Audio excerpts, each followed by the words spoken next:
Welcome back friends, this is current affairs funda. आज की इस वीडियो में मैं आपको बताऊंगा एसएससी सीएचएसएल का जो एग्जाम कंडक्ट हुआ है प्रीवियसली, उसमें 7th और 8th को क्या क्या वेरिएशंस हुए थे। कुछ टॉपिक किसी शिफ्ट में पूछे गए हैं, कुछ टॉपिक किसी शिफ्ट में नहीं पूछे गए हैं।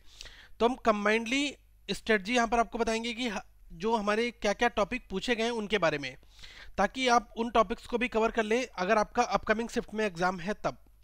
तो स्टार्ट करते हैं आज की वीडियो। सबसे पहली चीज, एग्जाम का जो पैटर्न है वो हर एक जगह सेम पैटर्न फॉलो हो रहा है। अब पैटर्न की अगर मैं बात करूं कि जो टॉपिक क्या रहे हैं, देखिए जनरल इंटेलिजेंस, इंग्लिश लैंग्वेज और क्वांट और जनरल अवेयरनेस, यहां से आपके 25-25 क्वेश्चन हर एक सेक्शन से आ रहे हैं। तो अल्टीमेटली बात की जाए तो 200 नंबर का हमारा पूरा ये पेपर है, लेकिन इसमें क्वेश्चन केवल 100 हैं और एक क्वेश्चन 2 नंबर का है। तो ये एक इस एग्जामिनेशन का बेसिक स्ट्रक्चर है। और अगर इस एग्जामिनेशन की कंप्लीट बात की जाए, इसका ओवरऑल लेवल क्या रहा, तो ओवरऑल लेवल की अगर बात की जाए तो 10 आउट ऑफ 7, मतलब हम कह सकते हैं कि इजी टू मॉडरेट लेवल का ये अल्टीमेटली पूरा पेपर था। बहुत हार्ड तो नहीं है। तो आप ये मान के चलिएगा कि इस पैटर्न, ये जो क्वेश्चंस हैं इस तरह से ही बन रहे हैं। तो अब हम एक एक करके हर एक सेक्शंस को देखते हैं। सबसे पहले अगर रीजनिंग में बात की जाए तो रीजनिंग में 1 से लेकर 25 तक आपके क्वेश्चंस थे। और जनरल अवेयरनेस की बात की जाए तो 26 से लेकर 50 तक के क्वेश्चंस थे। क्वांट की बात की जाए तो 50 से लेकर 75 तक क्वेश्चंस थे आपके। और इंग्लिश सबसे लास्ट में था 76 से लेकर 100 तक में। तो ये हमारे 4 सेक्शंस इस क्रम में पूछे गए थे। अब हर एक सेक्शन को हम देखते हैं कि उसमें क्या वेटेज था, कौन से किस शिफ्ट में क्वेश्चंस पूछे गए, किस में स्किप कर दिए गए। तो सबसे पहले आप ये देखिए कि क्वांटिटेटिव एप्टीट्यूड की अगर मैं बात करूं तो ये इसका स्ट्रक्चर था कंप्लीटली। देखो, डीआई के क्वेश्चंस 2 क्वेश्चन पूछे गए थे। एक बार क्या था कि एक शिफ्ट में 3 डायग्राम दे दिए गए थे, 2 से 3 डायग्राम, और वहां पर आपको डीआई में से डेटा निकालना था। तो अगर 2 क्वेश्चन आते हैं, इसका मतलब 4 मार्क्स जो है वो हमारा डीआई में कवर हो जाता है।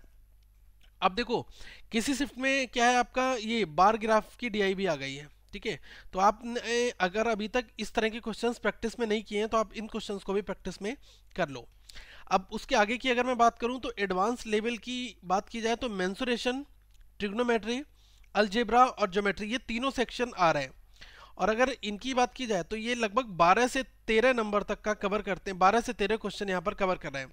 तो अगर इसको नंबर्स की टर्म में बात की जाए तो 20 प्लस जो मार्क्स हैं वो आपके इस हाई लेवल से बनते हैं। और बाकी अरिथमेटिक वाला जो पोर्शन है वो आपका यहाँ पर पूछा जा रहा है। किसी शिफ्ट में नंबर सीरीज के 2 क्वेश्चन पूछ लिए गए थे, मतलब 4 मार्क्स का। एवरेज का question, speed time speed distance का क्वेश्चन, टाइम एंड वर्क का question, simple interest, compound interest, profit loss और परसेंटेज एजेस, इनके क्वेश्चंस। तो कंप्लीटली हमारा बेसिक अरिथमेटिक से ये वाला पोर्शन आ रहा है और एडवांस से ये पोर्शन आ रहा है, साथ में डीआई आ रहा है। तो अगर मैथ में आपकी प्रैक्टिस बहुत अच्छी है, आपने थोड़ा सा टाइम अच्छा दिया हुआ है, तो वहां पर आप 40 प्लस स्कोर बहुत आसानी से बना सकते हो। क्योंकि एसएससी के क्वेश्चंस क्या होते हैं, फार्मूले बेस्ड एक तरह से होते हैं। और उसमें अगर आपको फार्मूला पता है, ट्रिक पता है, क्योंकि लेंथी कैलकुलेशन बहुत ज़्यादा नहीं होती है। लेंथी कैलकुलेशन होती है बैंकिंग के एग्जामिनेशन में। यहाँ पर अगर आपको मेंसुरेशन का फार्मूला मालूम है तो आप क्वेश्चन बना लोगे। ठीक है, अब अलजेब्रा में कुछ आपको बेसिक शॉर्ट ट्रिक्स मालूम है तब आप क्वेश्चन बना लोगे। लेकिन क्वेश्चन जो है कभी भी बहुत ज़्यादा कैलकुलेटिव क्वेश्चन यहाँ पर नहीं पूछे जाते हैं क्यूए में। इसके सेकंड सेक्शन की बात करूं अगर रीजनिंग की, तो रीजनिंग में टॉपिक वाइज एनालिसिस करें तो देखिए, सीरीज के क्वेश्चन, नंबर सीरीज हो, एनालॉजी में जो सीरीज पूछी जाती हो, या फिर अल्फ़ाबेट के मिक्स सीरीज के पैटर्न हो, या क्लासिफिकेशन हो, तो अल्टीमेटली यहाँ पर 10 to 11 मार्क्स के क्वेश्चन हमारे बनते हैं। ऑड वन ऑड आउट के 2 क्वेश्चन, डायरेक्टर इन सेंस के 3 क्वेश्चन, आप मान के चलेगा कि इसमें मिक्स भी था थोड़ा सा पैटर्न। ठीक है, रैंकिंग भी एक क्वेश्चन इसमें इंक्लूड था, 2+1 हम इसमें कर सकते हैं। तो ये हमारा पोर्शन यहाँ से। अब बेन डायग्राम के 2 क्वेश्चन आपके आ जाते हैं यहाँ पर। और मैट्रिक्स का एक क्वेश्चन जो हमने आपको डिस्कस भी किया है, आप ये क्वेश्चन 1 नंबर का आपका मैट्रिक्स आता है एग्जामिनेशन में। तो जितना मैंने आपको मैट्रिक्स बताया, अगर आपने वो मैट्रिक्स समझ लिया तो आप इस एग्जाम में इस तरह के क्वेश्चंस को बना सकते हैं। एटलीस्ट एक वीडियो को देखने के बाद 2 नंबर आपके कंफर्म हो जाते हैं, और आप इसके साथ में कुछ को रिलेटिव और टॉपिक होते हैं वो भी हम कर सकते हैं। अब एक वाटर इमेज और मिरर इमेज का क्वेश्चन है। मैं कोशिश करूंगा कि जो क्वेश्चन हमें रीजनिंग के मिल जाए मेमोरी बेस्ड, उन क्वेश्चंस को हम इस चैनल के माध्यम से आप तक पहुंचाएं और उनको लाइव सॉल्व करके आपको दिखाएं। और जो अदर पोर्शन है वो हमारे 4 से 5 क्वेश्चन बनते हैं। तो ऐसा नहीं है कि आप अगर सारे इसमें कुछ मिक्स शिफ्ट हैं, किसी में कोई क्वेश्चन स्किप भी हुआ है, किसी शिफ्ट में वो क्वेश्चन पूछा गया है, तो अल्टीमेटली टॉपिक यही 4 कवर हो रहे हैं जो मैंने यहाँ पर आपको दिखाए हुए हैं, ये जो 6 से 7 टॉपिक है। अब अगर आगे जीके सेक्शन की बात की जाए तो ये बहुत वास्ट सेक्शन होता है अपने आप में। एक चीज और आपको बताना चाहूंगा, रीजनिंग में अल्टीमेटली पेपर का लेवल ठीक ठाक था। तो अगर यहाँ पर नंबर ऑफ क्वेश्चंस जो हैं वो लोगों ने 22 तक भी अटेम्प्ट किए, 22 to 24 तक भी। तो आप ये मान के चलिए कि 42 प्लस एक बहुत अच्छा स्कोर होगा इसमें। अगर आप इसमें बहुत अच्छे हैं तो आप यहाँ पर 48 मार्क्स तक का स्कोर भी कर सकते हैं, क्योंकि रीजनिंग जो है ये कंप्लीटली इजी लेवल है इसका। बस आपको नंबर्स पता होने चाहिए, अल्फ़ाबेट्स की नंबरिंग आनी चाहिए, और जो इन टॉपिक से रिलेटेड क्वेश्चंस हैं वो आपने थोड़े से प्रैक्टिस किए होंगे तो आप इन तरह के क्वेश्चंस को बना सकते हैं। अब अगर जीके सेक्शन की बात की जाए तो ये अपने आप में बहुत वास्ट सेक्शन होता है। जीके सेक्शन में क्या है कि हिस्ट्री और ज्योग्राफी के क्वेश्चंस जो हैं ये भी हमें देखने को मिलते हैं, और ये आपका कम से कम 15 नंबर का कवर करते हैं, ये 15 मार्क्स का आउट ऑफ 50 की बात की जाए तो 15 नंबर तो आपका इन दो से आ जाता है। पॉलिटी और इकोनॉमिक्स ये आपका अच्छा खासा वेटेज रखते हैं। यहाँ से पॉलिटी के किसी में 2 क्वेश्चन पूछे थे, किसी में 3 पूछ लिए थे, इकोनॉमिक्स का किसी में 1 क्वेश्चन पूछा था, किसी शिफ्ट में 2 क्वेश्चन पूछ लिए थे। तो अल्टीमेटली ये क्वेश्चंस का वेटेज है। और साइंस की बात की जाए तो 5 से लेकर 7 क्वेश्चन तक आपके साइंस में पूछे गए। साइंस में आपके फिजिक्स से भी क्वेश्चन था, केमिस्ट्री से भी था और बायो से भी था। तो मैं कोशिश करूंगा कि इन तीनों जितना भी साइंस में अभी तक की शिफ्ट में जो क्वेश्चंस आपसे पूछे गए हैं उन सबको आपको एक फॉर्मेट में बता दूं, ताकि आपको एक आइडिया लग जाए कि हमें कौन कौन से क्वेश्चंस वहां पर कवर भी करने हैं। आगे अगर बात की जाए करंट अफेयर्स की, तो देखो करंट अफेयर्स में जो भी क्वेश्चन आपके पूछे गए वो पिछले 6 से 8 महीने की रेंज में क्वेश्चंस बनते हैं।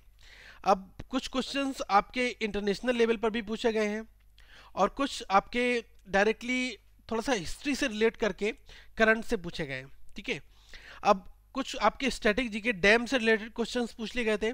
तो अल्टीमेटली जब मैं आपको इन क्वेश्चंस के बारे में बताऊंगा अगली वीडियोस में, हम डिस्कस करेंगे कि कौन कौन से क्वेश्चन आपके जीके में पूछे गए हैं उनको प्रॉपर, कि जो 7th में पूछे गए हैं और जो 8th में पूछे गए मेमोरी बेस्ड क्वेश्चंस को हम कलेक्ट करने की कोशिश करेंगे, ताकि पता लग पाए कि कौन कौन से क्वेश्चंस यहाँ पर आए हैं, और आप इन क्वेश्चंस को देखकर एक आइडिया टच कर सकते हैं। क्योंकि कुछ लोगों का एग्जाम जो है वो अप्रॉक्स 20 से 25 दिन के गैप पर है, तो वो लोग यहाँ पर थोड़ी सी प्रैक्टिस करके इन क्वेश्चंस को समझ भी सकते हैं।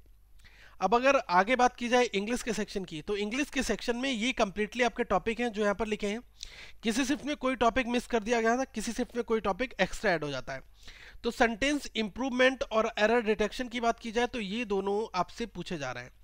ठीक है, क्लॉज टेस्ट एक शिफ्ट में पूछा गया था, 3 से 5 नंबर के क्वेश्चंस क्लॉज टेस्ट के, तो ये भी आपसे पूछा जा रहा है। फिल इन द ब्लैंक्स के क्वेश्चंस भी पूछे गए हैं, रीडिंग कंप्रेंशन भी पूछा गया है, और इसमें एंटोनिम और सिनोनिम्स आपके अलग से भी आ जाते हैं और साथ में भी आ जाते हैं। ठीक है, तो ये आपका यहाँ पर कवर करता है। एक आपका question active and passive voice से पूछा गया था, एक नरेशन से भी पूछा गया था, तो आप इस चीज को भी एक बार रिव्यू रख लें इस चीज का भी। ठीक है, अब अगर आगे की बात की जाए इडियम्स, स्पेलिंग चेक और वन वर्ड सब्स्टिट्यूशन, ये पोर्शन भी हमारा इंग्लिश सेक्शन में कवर किया गया है। तो क्वेश्चंस जो हैं वो हमारे इन्हीं सेपरेट टॉपिक से एग्जाम में पूछे गए हैं। तो आप ऐसा नहीं सोच सकते कि मैं अगर वन वर्ड सब्स्टिट्यूशन को मिस करके चलाऊं, क्योंकि ये क्या है कि सर्टेन आप अगर बात करें कि एक बार रिवाइज कर लें, किसी भी बुक को उठाएं तो अगर वहाँ पर 200 to 300 दिए हुए हैं रूट वर्ड के साथ में, तो आप इनको एक बार रिवाइज कर लें तो हो सकता है कि आपके एग्जाम में वो फंस जाए। ठीक है, आगे की अगर मैं बात करूं कि ओवरऑल अटेम्प्ट्स की, तो देखो आपने सीजीएल में ही देखा होगा कि कट ऑफ 130 प्लस गई थी। तो मैं ये नहीं कह सकता, क्योंकि वहां का पेपर का लेवल जो था वो पेपर का लेवल इस पेपर के लेवल के इक्विवेलेंट था एक तरह से, क्योंकि वहां पर भी लेवल आसान आया था और इस एग्जाम का लेवल भी आसान है। तो उम्मीद यही की जाएगी कि इस एग्जाम में भी कट ऑफ कम नहीं होगी। ठीक है, क्योंकि लोगों जब पेपर ईजी आ रहा है लोग पेपर बनाकर आ रहे हैं, ऐसा नहीं है कि पेपर बहुत टफ आ रहा है, मैथ्स बिल्कुल सॉल्व नहीं हो रही है, मैथ्स भी प्रॉपर सॉल्व हो रही है, रीजनिंग भी सॉल्व कर रहे हैं। तो अल्टीमेटली पेपर का लेवल एक अच्छा होगा। रीजनिंग में अगर अटेम्प्ट्स की बात की जाए तो आप यहाँ पर एक मैं बात करूंगा एक अच्छा स्कोर आप यहाँ पर ला सकते हैं 42 प्लस। जनरल अवेयरनेस की बात की जाए, ये कंप्लीटली बहुत सारे लोग इसमें बहुत ज़्यादा प्रॉब्लम फील होती है। तो अगर बात की जाए कि आपने इसमें अगर 15 क्वेश्चन भी अटेम्प्ट कर लिए, तो अगर आपके 15 क्वेश्चन सही हो गए निगेटिव मार्किंग हटाने के बाद में, तो आप यहाँ पर लगभग 25 से 30 नंबर का स्कोर, एक अच्छा स्कोर यहाँ पर बना सकते हैं। ठीक है। क्वांट की बात की जाए तो क्वांट में तो आप 20 तक क्वेश्चन बना सकते हैं, तो मैं मान सकता हूँ 40 मार्क्स हम क्वांट से ला सकते हैं। बाकी इंग्लिश सेक्शन से अगर बात की जाए तो इंग्लिश में भी हम लगभग 30 के नियर अबाउट में क्वेश्चंस ला सकते हैं। तो अगर मैं मानूं कि 40 क्वेश्चन हम यहाँ पर लाते हैं और लगभग 25 नंबर यहाँ पर लाते हैं और 40 यहाँ पर लाते हैं और 30 यहाँ पर लाते हैं, तो ये देखिए ये कितना हुआ आपका 80 और 30 110 और 25 135। ये मैंने एक अप्रॉक्सीमेट लेवल लिया है कि 135 मार्क्स हम ला सकते हैं इस पेपर में, और इससे ऊपर भी ला सकते हैं, डिपेंड करता है। ये मैंने एक मॉडरेट लेवल की प्रैक्टिस बताई है कि अगर आपने कुछ नहीं पढ़ा है तो ये मार्क्स आपके लिए बहुत ज़्यादा लगेंगे। लेकिन आपने अगर कोई अच्छा स्कोर किया, क्योंकि स्कोरिंग सेक्शन आपके दो हैं, एक रीजनिंग है और एक आपका क्वांट है। कुछ लोगों के लिए इंग्लिश बहुत आसान लगता है क्योंकि उनकी इंग्लिश बहुत अच्छी प्रैक्टिस में रहती है, तो वो यहाँ पर एक अच्छा स्कोर कर लेते हैं। लेकिन ओवरऑल अगर बात की जाए तो 20 से 25 स्कोर जनरल अवेयरनेस में करते हैं लोग। जिसने बहुत अच्छी जीएस पढ़ी हुई है, सब कुछ उसने पढ़ा हुआ है, जनरल नॉलेज में भी, करंट अफेयर्स में भी, हिस्ट्री, पॉलिटी, ज्योग्राफी, सब कुछ, तो वो यहाँ पर अच्छा स्कोर भी कर सकता है, ऐसा कोई इशू नहीं है। लेकिन ये सिलेबस थोड़ा वास्ट होता है, कवर नहीं हो पाता है टाइम में, इस वजह से यहाँ पर ये प्रॉब्लम भी आ सकती है। तो हमने ये मान के रखा है यहाँ पर कि 135 प्लस हम क्वेश्चंस को अटेम्प्ट सही मायने में कर सकते हैं। बाकी कट ऑफ एग्जाम्स के बाद ही डिसाइड होती है कि एग्जाम आयोग डिसाइड करेगा, कमीशन डिसाइड करेगा कि पेपर अल्टीमेटली किस लेवल का रहा। तो दोस्तों कुछ एसएससी सीएचएसएल की वीडियोस आप यहाँ पर देख सकते हैं। बाकी आप इस लोगो पर क्लिक करके चैनल को सब्सक्राइब कर लें, और जो इंपॉर्टेंट वीडियोस है रीजनिंग की वो आप यहाँ पर प्लेलिस्ट कंप्लीट देख सकते हैं। साथ में आप हमारी प्लेलिस्ट को विजिट करना ना भूलें, और आप ट्विटर पर फॉलो कर सकते हैं, साथ में फेसबुक पेज को ज्वाइन कर सकते हैं। और इस वीडियो को लाइक करें, चैनल को सब्सक्राइब करें और शेयर करना ना भूलें। Thank you friends, have a good day.